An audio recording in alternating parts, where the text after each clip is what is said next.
Meu amigo Bussunda, direção-geral do Cláudio Manuel, direção dos 3 primeiros episódios do Cláudio e do Micael, direção do 4º episódio da Júlia, para deixar já bem claro desde o início. A partir do que surgiu esse projeto, o projeto de série documental Meu Amigo Bussunda, Cláudio? Bom, só surge, sei lá, da vontade de continuar a caminhada na área do documentário. Eu e o Micael já estamos juntos há muito tempo fazendo isso, fizemos Simonal, fizemos Chacrinha, fizemos o Que Vida a Vida no Fantástico, que é uma experiência também nesse sentido, principalmente numa experiência também da ausência do entrevistador, né? Da presença do diretor, do entrevistador, todos os formatos. A direção sempre foi invisível, no sentido de deixar contar a história através dos testemunhos de quem viveu a história.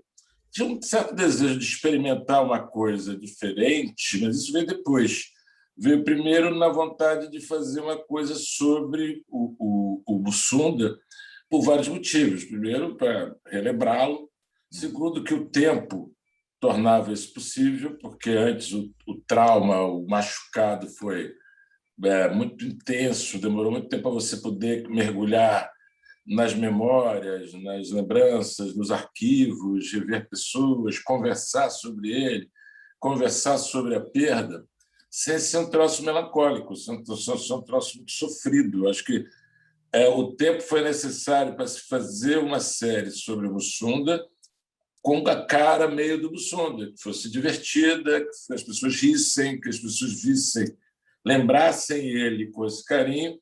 E a série também tira essa primeira pessoa, né? Porque o meu amigo Bussunda acaba sendo várias primeiras pessoas, né? Vários amigos falando dele. Então tem uma jornada afetiva isso, e que foi possível graças ao amigo Tempo. Além da Globoplay, é claro. Claro. Agora, bom, o primeiro episódio se chama Fama de Famoso. Micael, como é que foi fazer todo aquele levantamento lá da infância, do Bussunda, quando ele era Cláudio? Olha, a gente teve um pouquinho de cola, né? Primeiro porque o fato do Cláudio e a Júlia estarem presentes ajuda pra caramba, né? A gente teve também a Angélica, a mãe da Júlia, que ajudou muito a gente nessa coisa de resgatar material e tudo mais. E nós todos tínhamos lido a biografia do Bussunda, que saiu há alguns anos. Então, isso já dava para a gente muito material para trabalhar. É claro que, conforme você vai encontrando as histórias, não mais do que as histórias, a narrativa que a gente queria contar, muitas pessoas acabaram entrando nessa ciranda aí de material. Apareceu uma foto aqui, grupos de WhatsApp, que as pessoas foram entrando, foram se... Isso é uma coisa interessante, que não só várias pessoas que, quando souberam que o projeto estava sendo produzido, quiseram ajudar, quiseram compartilhar, vasculharam seus arquivos e mandaram material para a gente. Então, foi muito legal assim, ver esse empenho das pessoas, o carinho que o Bussunda ainda desperta, né, nas pessoas, e que acabou também contagiando para a própria equipe, que assim entrou com uma vontade de fazer. A gente teve um processo muito complicado por causa da pandemia, né? E tínhamos essa meta de estrear agora nesse aniversário da morte de 15 anos dele, e isso só foi possível porque todo mundo vestiu a camisa e se empenhou ao máximo. Então, acho que isso tudo contribuiu para que essa história fosse sendo moldada da melhor maneira possível, e eu acho que ficou da melhor maneira possível. Estou muito feliz com o resultado. Júlia, teve alguma coisa que você não sabia que você descobriu dessa primeira fase aí do seu pai? Da infância e juventude? Não, acho que não. Sabia tudo já? Que seus tios falaram e tal? Por incrível que pareça, eu acho que sim. Sabia tudo já. A minha família gosta de contar essas histórias. Assim. Storytelling, né? Gosta de contar histórias, então não teve novidade nenhuma dessa primeira vivência. Teve um monte de novidades para a gente que está assistindo, que é telespectador. Começar pelo nome do seu pai, que pouca gente sabia, que era Cláudio, que a mãe dele era psicanalista, enfim, várias coisas aí que ajudam a gente a montar um pouco do que seria o Bussunda depois, se é que isso é possível. Mas vamos lá, vamos para o segundo episódio, que já é Caceta Popular e Planeta Diário juntos fazendo TV Pirata, que foi uma piração na televisão brasileira. Cláudio, vocês tinham ideia do que vocês estavam fazendo? Vocês estavam fazendo aquela virada ou aquilo foi acontecendo tudo ao mesmo tempo agora? Não, foi basicamente você só tem ideia depois, você não planeja tanto, você vai, né, no ping-pong da vida, as coisas vão acontecendo, os cavalos vão passando, você monta neles ou não.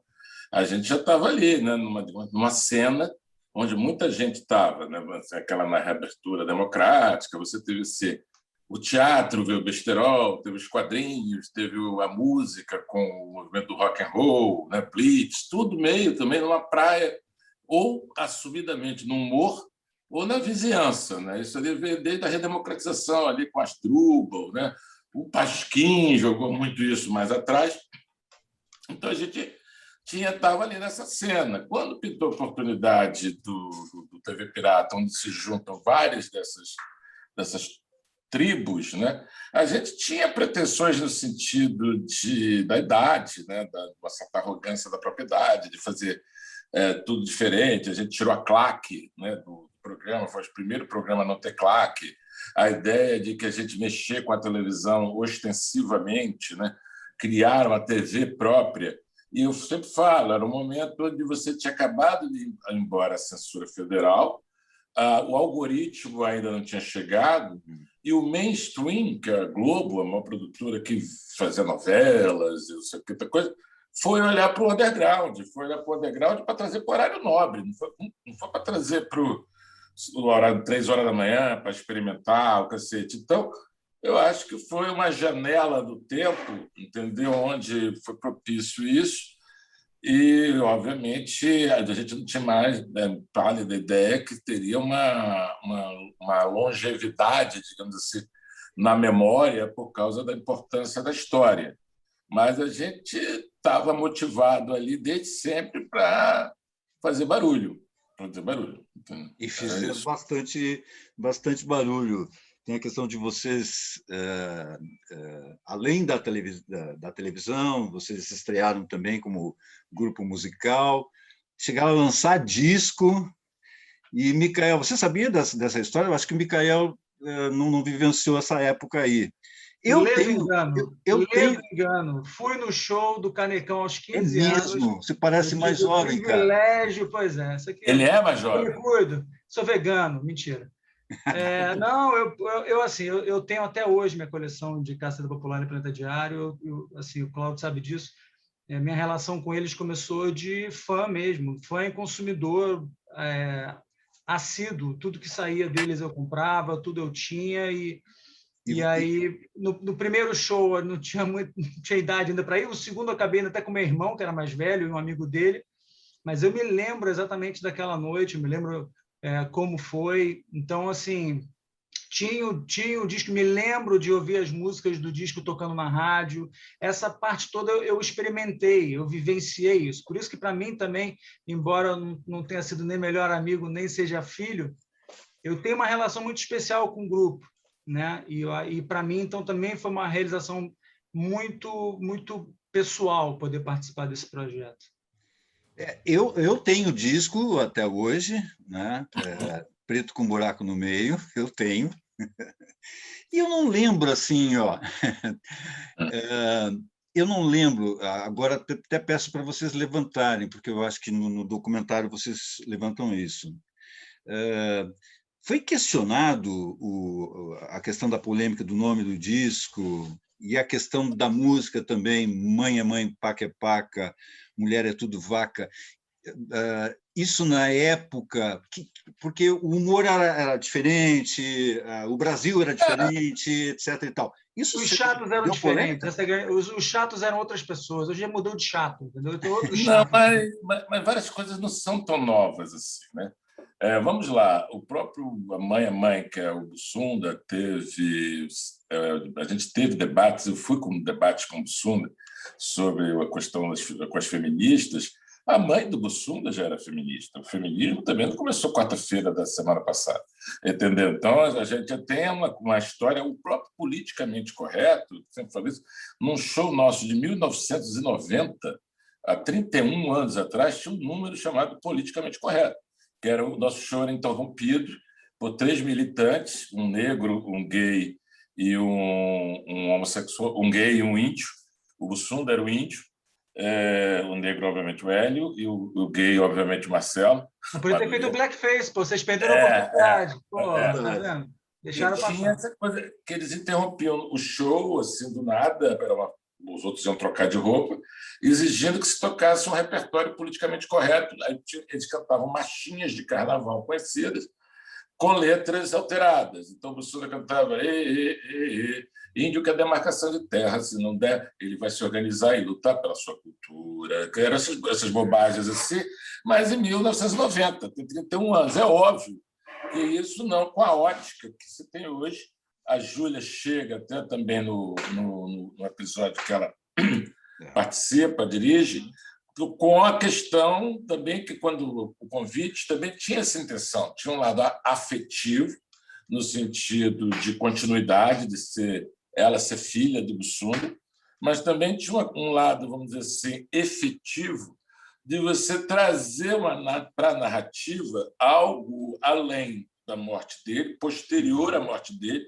não só no discurso, como também, digamos assim, na ausência da vivência. Ela pode falar melhor, claro, mas quando várias conversas que ela não pôde ter com o pai, ou que foram o processo que foi interrompido com o pai, inclusive o fato de ser uma mulher adulta de hoje.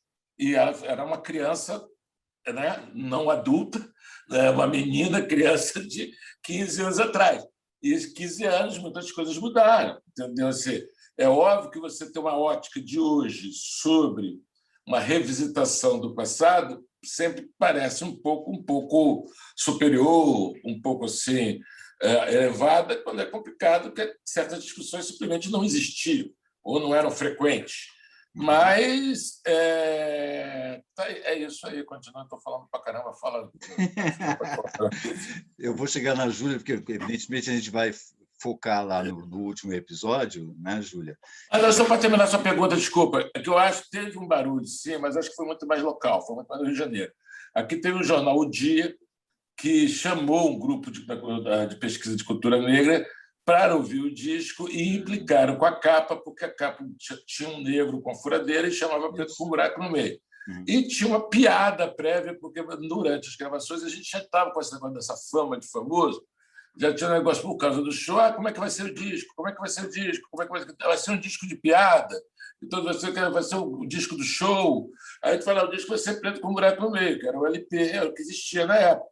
E aí a gente começou a brincar com isso, na hora não tinha nome, virou Preto com buraco no meio. Só que aí deu este barulho, e o Mãe é Mãe, por causa do singelo refrão que é cometido por Bussundinha em homenagem à mãe de Julinho, Dona Júlia, que é o Mãe é Mãe, Paca Paca, Mulher Tudo Vaca. Mas não era um manifesto político, era uma história de um cara que se sentia rejeitado e ficou com raivinha.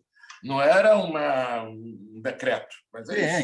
Inclusive a Angélica, mãe de Júlia, mulher do Bussunda, pega e até defende, né, o Mãe é Mãe, dizendo que as pessoas só prestam atenção naquele refrão e que a música conta muito mais, etc. Né? Mas é também do humor. Vamos lá, né? Vamos lá, só para... A ideia do humor, né, da coisa, se você quisesse fazer humor sozinho, você fazia no box do banheiro trancado. Se você jogou a piada, é óbvio que o feedback você está esperando a risada, mas pode ser também a discussão. As pessoas também, opa, peraí, não gostei disso, não. Está tendo todo direito, chama democracia. Entendeu? Você também, o que eu acho que é complicado é impedir que a pessoa fale. Agora, você chega a se discutir, ganhar a discussão e até tornar uma situação desconfortável para, tá bom, não vou fazer de novo, não, valeu, foi mal, tudo bem, faz parte do jogo, entendeu? Agora, é isso. Episódio 3, aí a gente fica sabendo como que iniciou o Cacete Planeta Urgente na televisão. Júlia, você tinha que idade quando estreou o Cacete Planeta na televisão? Ela não tinha idade, ela nasceu depois. Nasceu depois do Cacete Planeta na TV? Estava nadando no saco dele ainda. A Júlia é de 93, não é isso? Isso. A gente estreou em 92. 92, a Júlia nem tinha nascido. Nossa Senhora. E para você, Micael, disse que tem tudo arquivado, né? E que idade você tinha em 92? Desculpa, 92 eu tinha 18. 18? Bom, você podia assistir. Você assistia e que impacto teve para a sua geração? Todo, né? Todo. Eu já, de novo, já acompanhava a TV Pirata e Dóris para maiores também, uma coisa que eu me lembro muito de assistir, né? E me lembro que, embora tivesse já umas reportagens super legais, do Geneton, do Quinto Beatle e tal, quando entrava as matérias do Cacete Planeta, que era o que a gente esperava para assistir. Então, eu sempre segui muito, e eu, particularmente, é até uma coisa que as pessoas às vezes perguntam assim, mas qual personagem que você mais gosta, tal? Sempre o que me atraiu no grupo foi o mote jornalismo, mentira, humorismo, verdade. Sempre foi o que me atraiu mais. Assim, esses primeiros anos de programa, que não tinha personagem, era repórter 1, repórter 2, como eles gostam de falar, e se prendia muito mais, atuava muito mais em cima do factual, que eu acho que é a fase mais incrível deles, assim, né? Primeiro que eles tinham mais tempo para trabalhar, então, claro que o Cláudio pode falar, acho que ele comenta na série, que eram tipo 7 programas por ano, um negócio assim, dá muito mais tempo para você elaborar, né? Preparar as coisas. Mas eu acho que isso, inclusive, é o que as pessoas mais sentem falta hoje, porque programa de esquete, piada com personagem, sempre existiu, sempre existirá. Mas o que o Cacete Planeta fazia, né? Primeiro com os impressos e depois na televisão com Cacete Planeta Urgente, isso ficou uma lacuna, né? Esse comentário ácido em cima do quente, do que aconteceu na semana, isso não existe mais. E você vê, a gente perdeu o olhar deles sobre o impeachment, sobre a eleição do Bolsonaro, sobre a própria pandemia, né? Quer dizer, eu fico imaginando assim, o que o Cacete Planeta poderia estar fazendo hoje, porque, de certa forma, não deixa de ser um serviço, porque, mesmo com a piada, ela sempre era baseada em algo de concreto. Então, acabava até informando, né? Você tem isso muito na televisão americana, você tem muitos programas assim, humorísticos, mas que eles acabam informando, porque eles falam sobre os fatos que aconteceram. Então, nesse sentido, que eu sinto muita falta disso. E eu acho que muita gente sente também. Uhum. Bom, nesse terceiro episódio, a gente chega lá na cobertura que o Cacete Planeta fez na Copa de 2006. Eu notei, Cláudio, que tinha uma certa tensão entre vocês. Eu acho que tinha muito acúmulo de trabalho, não sei, uma coisa nervosa já nessa época, não tinha? Não, a viagem foi pontuada por isso, né? A gente não tinha essa expectativa no início. Copa do Mundo sempre é um negócio que exige muito, porque você tem muita entrega, não para, é um mar de ressaca, você vai, vem outra onda, vem outra, vem outra, vem outra. Na época, até para a gente, de uma certa forma, pagar a viagem, a gente fazia um conteúdo extra grande para o jornalismo, porque a gente não justificava só para o programa o custo que era, principalmente o credenciamento de equipe, o cacete. Então, isso sempre trouxe atenção. Em 2006, particularmente, porque o atrito nem foi entre a gente se deu super bem, os atritos foram mais com a direção, porque o Zé estava vivendo um momento especial que a gente fez em janeiro, nosso segundo longa, e o primeiro que ele dirigiu. Ele quis a Copa do Mundo porque a Copa do Mundo era legal para caramba, não quis abrir mão de a Copa do Mundo, em vez de mandar um substituto, mas ficou com a cabeça que no Rio, com o negócio da finalização do filme, todo dia.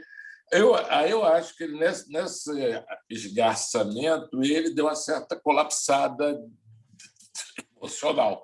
E aí a gente teve, por exemplo, eu não tive, assim, eu só tive uma grande briga com ele, que foi exatamente na noite que precedeu, né, a morte do Bussunda, que a gente vinha da pelada, já era de noitão, assim, porque lá o verão né? Anoitece muito tarde, já era por volta, sei lá, de quase 9 horas da noite, que aí eu tive essa briga com ele, mas ele teve várias brigas com várias pessoas. Então já estava um climão, tanto que para mim foi um marco muito forte, que depois dessa briga imensa que eu tive com ele antes da morte do Mussunda, eu cheguei no meu quarto, tomei meu banho, fiz minha mala, liguei para a produção, falei, vou embora amanhã, vou me mandar. Aí eu tinha uma passagem que eu ia encontrar minha mulher em Londres depois da Copa, eu falei, vou remarcar um abraço, e dane-se, eu vou embora. Entendeu? Assim, e liguei para o Mussunda para saber como é que ele estava. Você estava passando bem, nem falei nada disso. Ele falou, não, se me deixarem dormir, eu vou ficar. Aí eu falei, pô, estou enchendo o saco do cara, já eram 11 e pouco da noite, o Zé me ligou 6 e pouco da manhã para avisar, quase 7 horas da manhã, por causa do colapso que o Mussunda teve, lá do apagar que ele teve. Quando ele me ligou, eu falei, pô, caramba, o cara quer continuar brigando, era para avisar isso. Então, obviamente, com a morte, com tudo isso ficou para trás. Então, várias coisas que aconteceram neste momento exato, ou na véspera, ou horas antes, e cada um tinha suas experiências individuais, a gente só pode juntar agora, quando a gente conversou sobre isso 15 anos depois, desde a timeline, né, dos acontecimentos até a vivência individual, né, cada um, não sei o quê. Então, esse pré, né, meu especialmente, dessa briga toda, não sei o quê, foi um exemplo de que o clima não estava legal, né? Porque, assim, deu uma certa azedada. Não era incomum a gente ter alguns momentos assim, exatamente desse estresse, que eu acho também é o que leva um pouco adiante. Você também só entrega um programa toda semana se tiver um pouco de estresse. Claro. Eu falo isso, tem duas coisas da história da humanidade que são muito vilipendiadas, mas são muito importantes, que é a rotina e o estresse. Sem as duas coisas, você fica doido. Mas o demais também, a dose demais também é perigosa. Mas foi isso, entendeu? Aí a gente já chega, se encaminha para o 4º episódio, aí Júlia... Que, na verdade, aqui, só para dizer uma coisa, a gente tinha este plano, exatamente isso, de encerrar a história no 3 e entregar para a Júlia, toma aí, que agora o filho é teu. Entendeu? Qual foi o problema? A gente não, quando foi encerrar o 3 com a morte dele, parecia que a série tinha acabado. Parecia que não tinha mais nada depois. Aí a gente passou a morte mesmo para um prólogo no início do 4, para ser o início do 4, para entregar para ela até um episódio mais íntegro, do que parecer uma coisa assim, acabou, agora vem ver o episódio dela. Foi só isso. O 3º episódio termina de uma forma triste, na época, que a gente fica sabendo dos detalhes da morte do Mussunda. Porque se a gente botasse isso no final, parecia que a série tinha acabado, e eu achei que o último episódio ia ganhar força com essa expectativa, e principalmente essa quebra. Claro. Porque aí a gente vem de um negócio, de uma história contínua, né? Nasceu, viveu, morreu, e vai para um outro clima de reflexão, chega de... Como é que chama esse negócio? Men's Explain. Chega. Bom, o Zoom já avisou que a gente tem menos de 10 minutos e eu quero falar todos para a Júlia. Júlia, aí entra você, que é muito interessante, que é o seu olhar, o olhar de filha. Quando seu pai morreu, você tinha 12 anos de idade. Você pôde rever agora, através do documentário, como as coisas aconteceram lá, as pessoas descrevendo e tal. Você resgata... Você tem duas coisas aí, né, no último episódio. Você resgata o Mussunda, não sei se você chamava o Mussunda, ou de Cláudio, ou de pai. Você resgata, de pai. Você resgata essa coisa afetiva, né, do pai. Conta aí para a gente como foi. Eu sentei assim para pensar o que eu queria falar, né, nesse último episódio e o que seria interessante das pessoas ouvirem.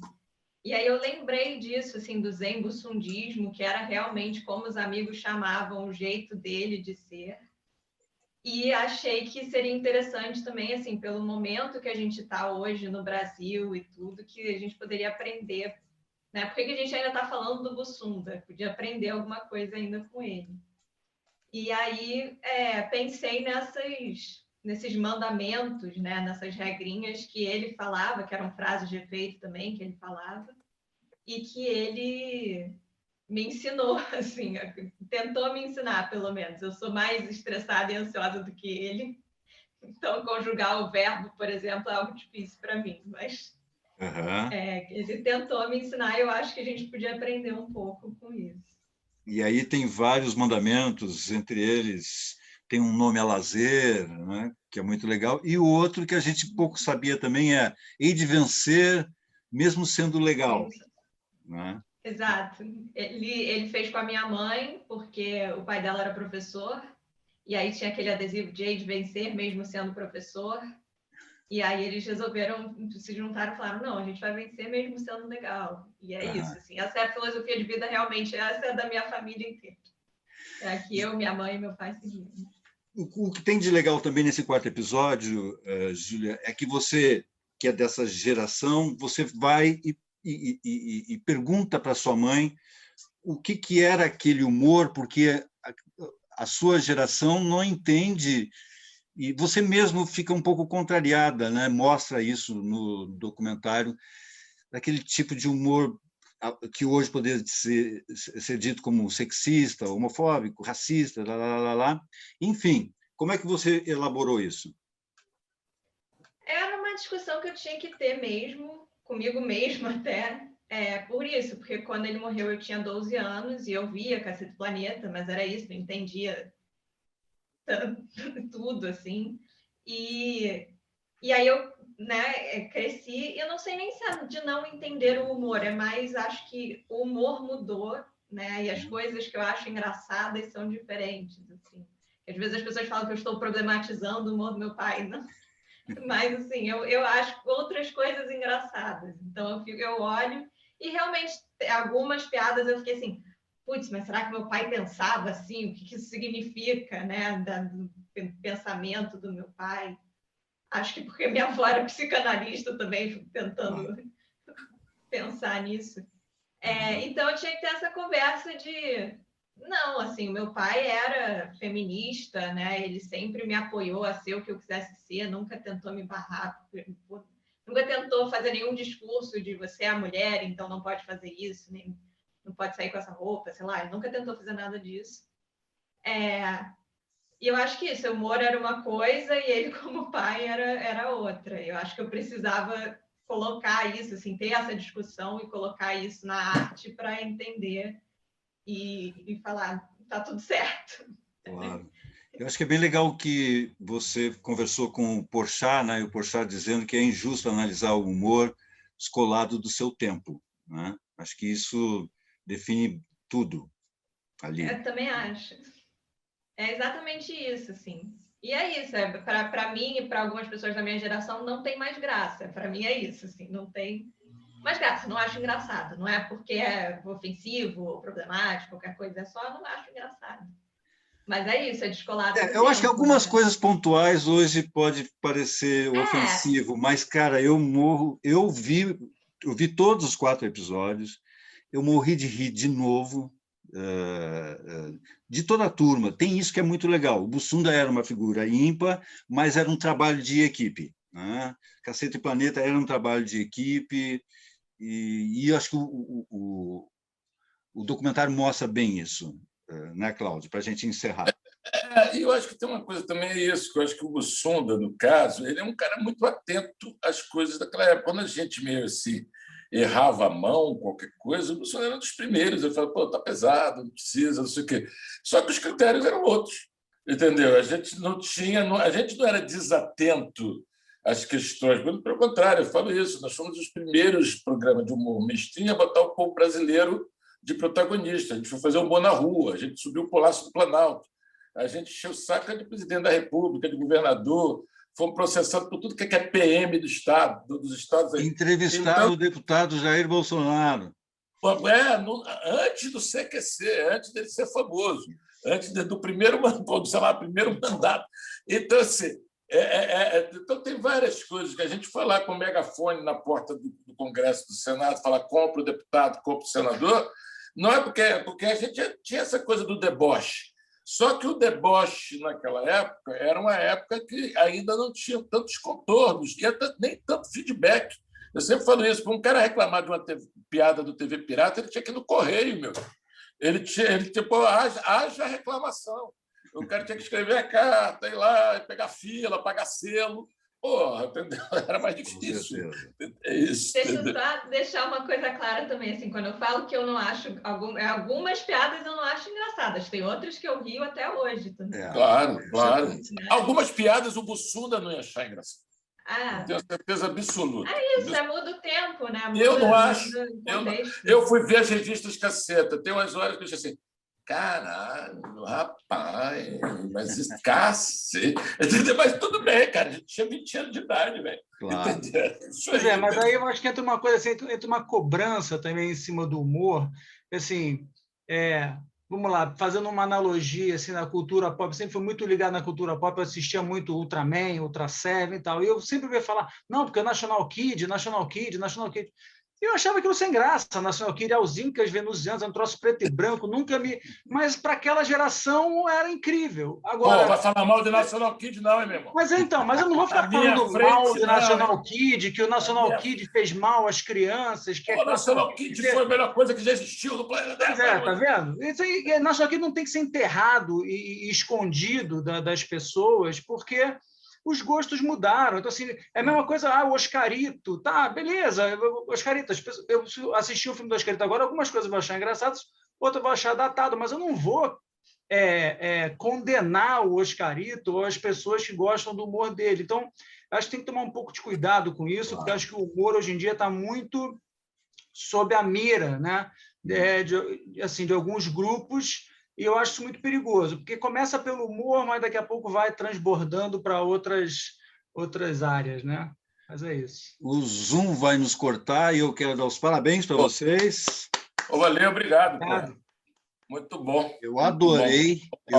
Eu revivi o meu passado, comecei a pensar nas coisas que eu fazia, nas coisas que eu pensava no Brasil daquela época, morri de rir de novo, mas achei muito interessante a participação da Júlia, trazendo para cá as discussões, e quero dar os parabéns para todos vocês.